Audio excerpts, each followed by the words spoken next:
అందరికీ నమస్తే. Welcome to our channel. Vangaveeti Mohan Ranga గారి అబ్బాయి వంగవీటి రాధా గారు రీసెంట్గా నారా లోకేష్ గారిని కలవడం అయితే జరిగింది.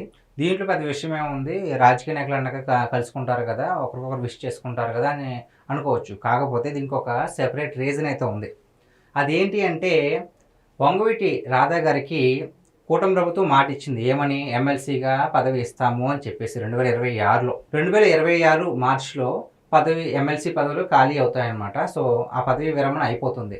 ఆ దాంట్లో భర్తీ చేస్తామని చెప్పేసి మాట ఇవ్వడం జరిగింది. ఇది ఇచ్చి అంటే వీళ్ళిద్దరూ కలుసుకుని దాదాపు 1 year అవుతుంది.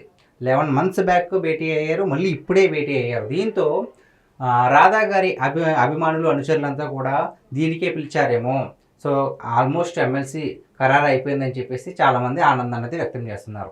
సో ఎందుకు ఇలా మాట ఇచ్చారు అంటే, అసలు ఆయన రాజకీయ ప్రస్థానం ఏంటో ఒకసారి తెలుసుకునే ప్రయత్నం చేద్దామండి. ఈయన వంగవీటి రంగా గారు అంటే వాళ్ళ నాన్నగారు మరణం తర్వాత తొలిసారి విజయవాడ తూర్పు నియోజకవర్గం నుంచి కాంగ్రెస్ పార్టీ తరఫున రాధా ఎమ్మెల్యేగా గెలుపొందారు. కాంగ్రెస్ పార్టీ నుంచి పోటీ చేసి గెలిచారండి. ఆ తర్వాత రాజకీయ పరిణామాల వల్ల వైసీపీలో చేరారు. 2014 ఎన్నికల్లో విజయవాడ తూర్పు నుంచి పోటీ చేసి ఓటమి చెందారు. అంటే స్టార్టింగ్లో ఏమో కాంగ్రెస్లో ఎమ్మెల్యేగా గెలిచి, ఆ తర్వాత 2014లో ఎప్పుడైతే వైసీపీలో చేరిన తర్వాత 2014లో ఓడిపోయారు ఎమ్మెల్యేగా. ఆ తర్వాత జగన్ సరైన ప్రాధాన్యత ఇవ్వడం లేదంటూ అసంతృప్తితో వైసీపీని వీడి కొంత విరామం తర్వాత టీడీపీలో చేరారు. సో కాంగ్రెస్లో ఎమ్మెల్యే అయిన తర్వాత మళ్ళీ వైసీపీలో చేరారు కదా, వైసీపీలో విజయం రాలనంత మాత్రాన ఆయన ఏమీ పార్టీ నుంచి విడిపోలే, ప్రాధాన్యత ఇవ్వట్లేదు జగన్మోహన్ రెడ్డి గారు. దానివల్ల ఆయన పార్టీ నుంచి తప్పుకున్నారు. దాని తర్వాత కొద్ది కాలం తర్వాత టీడీపీలో చేరారు. ఏదో ఒక నియోజకవర్గం నుంచి పోటీలో దింపాలని టీడీపీ ఎప్పటి నుంచో ప్రయత్నాలు చేస్తూనే ఉంది. కాకపోతే ఇతర నియోజకవర్గాల్లో పోటీకి అయిష్టత చూపించినట్లుగా ప్రచారం జరిగింది. అయితే అధికారంలోకి వచ్చిన తర్వాత ఏదో ఒక పదవి ఇస్తామని చంద్రబాబు నాయుడు గారు హామీ ఇచ్చారు. ఇందాక అనుకున్నాం కదా.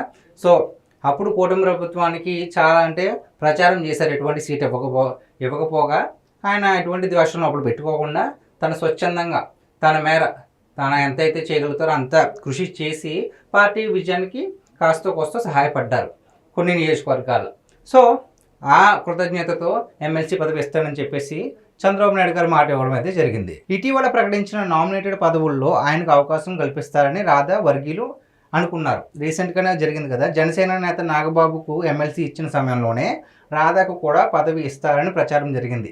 ఎట్టకేలకు తాజాగా లోకేష్తో చర్చ జరిగినందువల్ల ఎమ్మెల్సీ పదవి ఇవ్వడానికి టీడీపీ సిద్ధంగా ఉన్నట్లు తెలుస్తోంది. దీంతో రాధా వర్గీయుల్లో మళ్ళీ ఆశలు చిగురుస్తున్నాయి.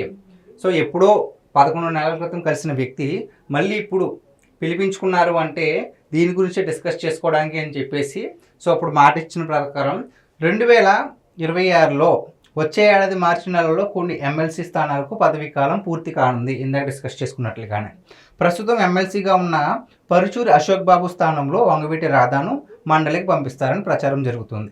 ప్రజెంట్ ఎవరు ఎమ్మెల్సీగా ఉన్నారంటే అశోక్ బాబు గారు ఉన్నారండి. అశోక్ బాబు కాపు సామాజిక వర్గానికి చెందిన నేత కావడంతో అదే సామాజిక వర్గానికి చెందిన ఈ స్థానం కేటాయించే అవకాశం ఉన్నట్లు తెలుస్తోంది. సో అశోక్ బాబు గారు కాపు సామాజిక వర్గం కాబట్టి అదే స్థానానికి ఇస్తారు, మళ్ళీ ఆ సామాజిక వర్గానికే ఆ ఎమ్మెల్సీ స్థానం ఇస్తారని ఒక వార్త జరుగుతుంది. సో వంగవీటి రాధా గారు కూడా కాపు సామాజిక వర్గమే కాబట్టి అశోక్ బాబు గారి తర్వాత ఎమ్మెల్సీగా ఇంకా ఈయనే రాధా గారే ఉంటారని చెప్పేసి జోరుగా ప్రచారం అయితే జరుగుతుంది. రాధాకు ఎమ్మెల్సీ పదవి ఇవ్వడం ద్వారా ఉమ్మడి కృష్ణా, ఉమ్మడి గుంటూరు జిల్లాలతో పాటు తూర్పుగోదావరి జిల్లా, పశ్చిమ గోదావరి జిల్లా, కోస్తా ప్రాంతంలో టీడీపీకి లాభం చేకూరుతుందని పార్టీ అధిష్టానం భావిస్తున్నట్లు సమాచారం. గతంలో ఇచ్చిన హామీ మేరకు రాధాకు ఇప్పుడు ఎమ్మెల్సీ ఇచ్చేందుకు రంగం సిద్ధమైనట్లు పార్టీ ముఖ్య నేతలు సమాచారం. సో ఇదండి, ఆయన గనక టీడీపీ నుంచి ఎమ్మెల్సీగా పదవి ఇస్తే గనక టీడీపీ పార్టీ బాగా బలోపేతం అవుతుంది. ఎక్కడ? ఉమ్మడి కృష్ణా, గుంటూరు జిల్లాలతో పాటు తూర్పుగోదావరి, పశ్చిమ గోదావరి జిల్లా, అలాగే కోస్తా ప్రాంతాల్లో కూడా ఆయనకు మంచి ఆదరణ ఉంది. కాబట్టి ఈయన ద్వారా ఎమ్మెల్సీ ఇస్తే కనుక టీడీపీకి మరింత ఆదరణ ఆ ప్రాంతంలో లభిస్తుందని చెప్పేసి వాళ్ళైతే ఆలోచన చేస్తున్నారు. ఎట్టకేలకు ఈ పిక్, వీళ్ళిద్దరూ కలిసిన పిక్ అయితే మాత్రం ఇప్పుడు ఈ ఎమ్మెల్సీ పదవికి చర్చ అయితే జరుగుతుంది. కాకపోతే ఇది 2026కు సంబంధించిన ఎమ్మెల్సీ. సో ఇప్పుడు ఎవరు పదవి ఇందాక మనం డిస్కస్ చేసుకున్నట్లుగానే 2026 మార్చి నెలలో ఎవరైతే అశోక్ బాబు గారు ఉన్నారో ఆయన స్థానంలో ఈయన పెడతారు ఎమ్మెల్సీగా అనేది ఒక టాక్ అయితే వస్తుంది. ఇచ్చిన మాట ప్రకారం ఆ అశోక్ బాబు గారి స్థానంలో ఈయన ఎమ్మెల్సీగా చేసే అవకాశం కూడా ఉంది. సో దీని మీద మీ విలువైన అభిప్రాయాన్ని కామెంట్ రూపంలో తెలియజేయండి. Thank you.